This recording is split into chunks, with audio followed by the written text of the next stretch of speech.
is half guard your favorite position? Yeah, I would say it's my favorite position. I kind of think of half guard like not only is it half guard because you have like one of their legs, but it's also half guard because you're in there half the time. Like either Mm, like 25% on top of half guard, 25% on the bottom. That's the right. way I look at it. So I would say just naturally you have to be good at half guard. Like if you don't have a good half guard, you're probably not great at jiu-jitsu. Like just the way it is. Yeah. Like, if you don't have half guard, you have to like rely on closed guard when they're on their knees, or you have to have a really good like you can't dictate if someone's in open guard or if they're on their knees. So you have to kind of respond to them. So you need a good open guard, you need a good half guard, and that's just the way it is. So yeah, I kind of gravitate towards like having a good half guard. So I just know how important it is. So what would you say your go-to open guard is then if you can't play your half guard?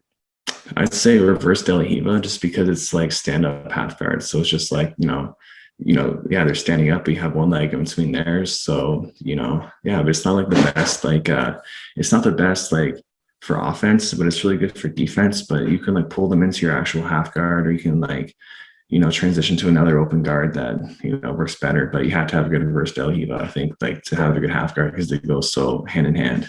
What advice would you give to somebody who wants to improve mainly their half guard, but just anything in jiu-jitsu? What would you say?